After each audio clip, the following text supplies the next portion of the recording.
Hi everyone, কেমন আছেন সবাই? আমি তিশা হায়দ্রাবাদ থেকে আর আপনাদের সকলকে স্বাগত জানাই দ্য লিভিং রুট ব্লগসের একটা নতুন ভিডিওতে। Good morning. আজকে হলো মঙ্গলবার। সকাল সকাল উঠে আমি পুজো টুজো করে নিয়েছি আর এখানে রান্না বান্নারও একটু আয়োজন চলছে। আর তাকে দেখাই আপনাদের বারান্দায় কি আমার পাখিরা এসে খাওয়া দাওয়া শুরু করে দিয়েছে। না, তারা খেয়ে দিয়ে চলে গেছে। আমি আওয়াজ পেয়ে এলাম কিন্তু চলে গেছে। আর আজকে আমি অ্যাকচুয়ালি আরবান কোম্পানি থেকে সোফা ক্লিনিং অর্ডার করেছি আর কার্পেট ক্লিনিং। তো সেই লোকটাই এসছে সেই কাজগুলো করতে। এখন সোফা ক্লিন করছে, তারপরে কার্পেটটা ক্লিন করবে। এই ঘরের অবস্থা খুবই অগোছালো এখন। আমার একটা কাজে একটু বাইরে বেরোনোর আছে, কিন্তু এই দাদাকে জিজ্ঞাসা করে যা বুঝতে পারলাম যে দাদার এখনো বেশ 1-1.5 ঘন্টা সময় লাগবে। তাই আমিও ভাবলাম যেটুকু রান্না বাকি আছে সেটা কমপ্লিট করে রাখি। আর ক্যামেরা যখন অনই আছে তো চলুন আজকে আপনাদের সাথে একটা রেসিপি শেয়ার করি। কিছুই না, একটু অন্য রকমভাবে বানানো একটা মসুরির ডালের রেসিপি। তো যা যা আমার লাগবে সব আমি কেটে নিয়েছি, এবার তাড়াতাড়ি ডালটা বানিয়ে নেব। তো প্রথমে দিয়ে দিলাম জিরে ফোড়ন। এবার তার মধ্যে আমি দেবো হলো এখানে রসুন কুচি আর এখানে দেবো হলো লঙ্কা কুচি। এবার এটা একটু ভাজা ভাজা হয়ে গেছে লঙ্কা আর রসুনটা, এবার আমি এর মধ্যে দিয়ে দেবো পেঁয়াজ। এটা একটু খানিকটা ডাল ফ্রাইয়ের মতো করে আমি বানাই মুসুরির ডালটা। তো পেঁয়াজটা হালকা ভাজা ভাজা হয়ে গেছে, এবার আমি এর মধ্যে অ্যাড করে দিচ্ছি টমেটো। টমেটো দেওয়ার পর এবার আমি এর মধ্যে একে একে সবকিছু দিয়ে দেবো। নুন, আমি ডাল সিদ্ধ করার সময় এদিকে নুন দিতে ভুলে গেছি। এর মধ্যে দিয়ে দিলাম নুন, হালকা একটু চিনি, আর তাছাড়া এর মধ্যে আমি দেবো হলো হলুদ গুঁড়ো, একটু হালকা লঙ্কার গুঁড়ো, তার থেকে একটু বেশি হলো কাশ্মীরি রেড চিলি পাউডার, একটু জিরে গুঁড়ো আর বেশ 1.5 চামচ মতো ধনে গুঁড়ো।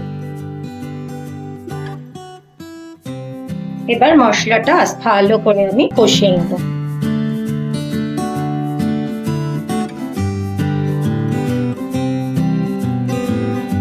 মশলা ভাজা ভাজা হয়ে গেছে, এবার আমি দিয়ে দিচ্ছি ডাল। মুসুরির ডালটা আমি আগে থেকেই ভালো করে সেদ্ধ করে রেখেছিলাম, তাই এখন আর বেশি সময় লাগবে না। ডালটা একটু ফুটে উঠলেই নামিয়ে দেব।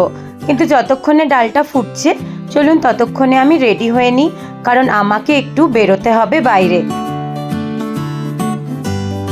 আমি ওইদিকে রান্না বান্না কমপ্লিট করে ব্রেকফাস্ট করে একটু রেডি হয়ে গেছি। এই পুরোনো টি শার্টটাই পরলাম, কারণ যাব একটু ক্লিনিকে মানে একটা চেস্ট এক্সরে করাতে হবে। তো অ্যাকচুয়ালি কাশিটা এখনো একটু একটু আছে। তো আমি আজ সকালে ডক্টরকে ফোন করেছিলাম। ডক্টরের নিজেরও খুব শরীর খারাপ, তবু উনি বললেন যে একটা কাজ করো, একটা চেস্ট এক্সরে করিয়ে নাও, তাহলে আমিও নিশ্চিন্ত থাকবো আর কোনো ডাউট থাকবে না যে চেস্টে কিছু ইনফেকশন আছে কি নেই। তো যাই হোক, চেস্ট এক্সরে একটা করিয়ে আসি। কিন্তু আজকে আরবান কোম্পানির বুকিংটাও করা ছিল, ওটা রিস্কেডিউল করা গেল না, কারণ আমি একবার রিস্কেডিউল অলরেডি করে নিয়েছি। তো চলুন উনি পরিষ্কার করে গেলে তারপরে বেরোবো। আর সুপ্রতিমেরও আজকে ওয়ার্ক ফ্রম হোম আছে। তোকে বললাম যে বাইরে একটু বৃষ্টি বৃষ্টি ওয়েদার, তো বললো যে হ্যাঁ আমার একটু কাজের চাপ আছে ঠিকই, বাট হ্যাঁ তার অফিসে শুরু করার আগে চলো ফটাফট এক্সরেটা করিয়ে আসি। তো চলুন একটু বাদে যাবো, ওনার কাজটা শেষ হলে দেখি কতদূর হলো ওনার কাজ। এদিকে দাদার কাজও প্রায় শেষ হয়ে এসেছে। অনেকের কাছেই আরবান কোম্পানির এই সার্ভিসেসগুলো বেশ কস্টলি মনে হয়, কিন্তু ওনারা যে এন্ড টু এন্ড সার্ভিসটা দেন আর তার সাথে এই কাজটা করতে আপনার আমার যে পরিমাণ এফর্ট আর টাইম লাগতো সেই সব যদি ভাবি একসাথে, তাহলে কিন্তু জিনিসটা আমার কাছে বেশ অ্যাফোর্ডেবল।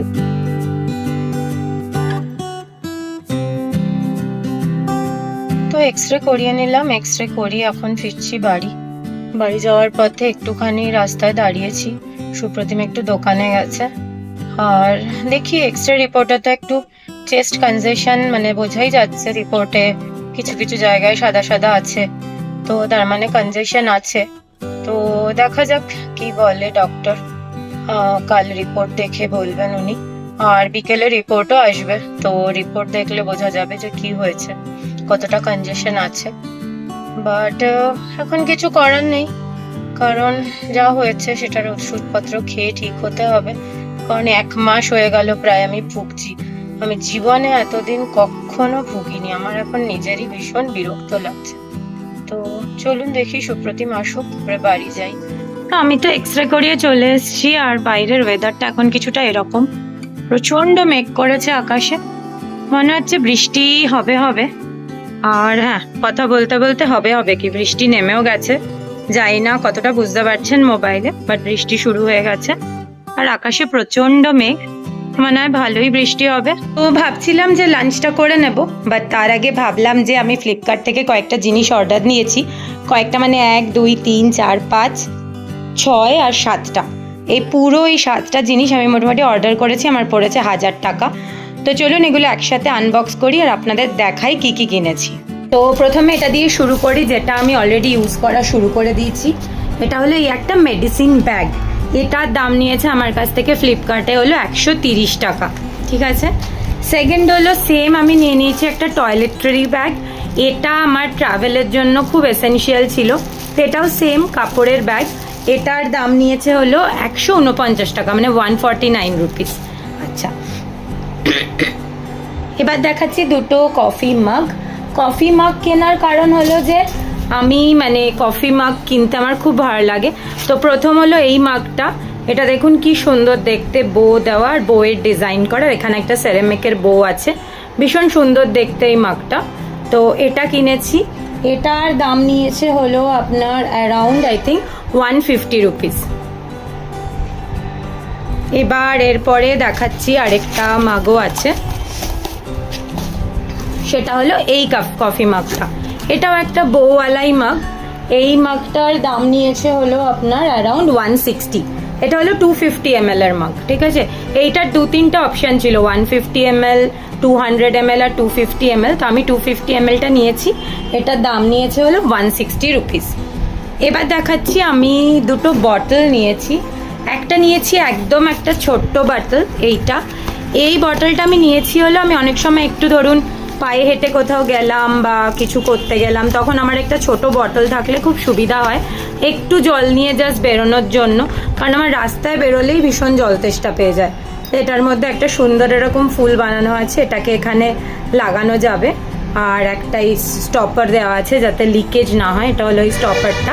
তো এটা হলো একটা আপনার 350 ml এর 200 ml এর বটল। আর আরেকটা জিনিস আমি নিয়েছি, সেটা হলো এই সিপারটা। তো এই সিপারটা হলো কিছুটা এরকম দেখতে, এটার বাইরে একটা হোল্ডিংয়ের জন্য একটা গ্রিপের মতো আছে, এই হলো গ্রিপটা এখানে পরিয়ে দিতে হবে। আর এটার দাম নিয়েছে হলো আপনার অ্যারাউন্ড আই থিঙ্ক 135 টাকা। এটা হলো একটা 350 ml এর বটল, সিপার বটল।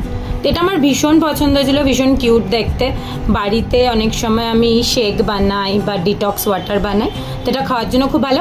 কিন্তু একটাই প্রবলেম, এটার মধ্যে একটা গ্লাস স্ট্র দিয়েছিল যেটা ভাঙা এসেছে, বাট এটা আমি আর এক্সচেঞ্জ করব না, কারণ আমার এমনিতেই গ্লাস স্ট্রতে একটু ভয় লাগে। তো আমি ঠিক করেছি আমি একটা নর্মাল, আমার কাছে অনেক প্লাস্টিকের বা স্টিলের স্ট্র আছে, সেই একটা ইউজ করে নেব। তো এটা হলো, এটা ভীষণ কিউট দেখতে, এটাও ভীষণ কিউট দেখতে, আর এটাও ভীষণ কিউট দেখতে। এবার লাস্টে একটা জিনিস দেখাচ্ছি, এটা হলো জাস্ট শখে কেনা, এটা কিনেছি আমি একটা ক্রশের একটা সানফ্লাওয়ার, ভীষণ সুন্দর দেখতে এটা। আমি জাস্ট ভাবলাম এটা ওয়াশরুমে রাখবো, আমি ভেবেছিলাম 1000-এ শপিং করব, তো আমি 1000-এ শপিং করতে গিয়ে দেখলাম লাস্টে এটা অ্যাড করলে 1000 তো হয়নি, বাট 1025 রুপিসে আমি কি কি কিনেছি চলুন একেবারে ফাইনাল একবার দেখাচ্ছি আপনাদেরকে। তো এই দুটো ব্যাগ, এই সানফ্লাওয়ারটা, এই একটা মাগ, এই দুটো বটল, আর এই একটা মাগ, তো টোটাল এই। আর এটার মধ্যে আমি এখন দেখলাম একটু ক্র্যাক আছে, এটা আমি এক্সচেঞ্জের জন্য রিপ্লেসমেন্টের জন্য দিয়ে দেবো, তো রিপ্লেসমেন্ট চলে আসবে, অ্যাকসেপ্ট হয়ে গেছে। তো এই হলো টোটাল আমার ফ্লিপকার্ট থেকে কেনা 1000 টাকার শপিং। কেমন হয়েছে শপিংগুলো অবশ্যই জানাবেন, আর এর লিঙ্কগুলো আমি ডেসক্রিপশন বক্সে দিয়ে দেবো, কারোর যদি অর্ডার করার থাকে করতে পারেন, কারণ এটা একটা সাজানোর জিনিস, বাট বাকি সব কিছুই কিন্তু ইম্পর্ট্যান্ট, কাজে লাগবে। আপনাদেরকে এই প্রোডাক্টগুলো দেখাতে গিয়ে এই হচ্ছে কিছু বিহাইন্ড দ্য সিনসের অবস্থা। এত প্যাকেজিং ছিল যেখানে সব রেখেছি। তো চলুন এগুলো পরিষ্কার করে নিই, তারপরে যাব লাঞ্চ করতে। তো এই হলো আজকের লাঞ্চের মেনু। আজকে লাঞ্চে আছে বেগুন ভাজা, উচ্ছে ভাজা, ডাল, আর তার সাথে হলো মিলেটস। তো চলুন লাঞ্চ করতে করতেই এই ব্লগটাকেও আজকে এখানেই শেষ করছি। আপনাদের যদি আমার এই ব্লগগুলো ভালো লেগে থাকে তাহলে লাইক, শেয়ার, কমেন্ট, সাবস্ক্রাইব অবশ্যই করবেন। দেখা হচ্ছে পরের একটা ব্লগে। Till then stay blessed and happy.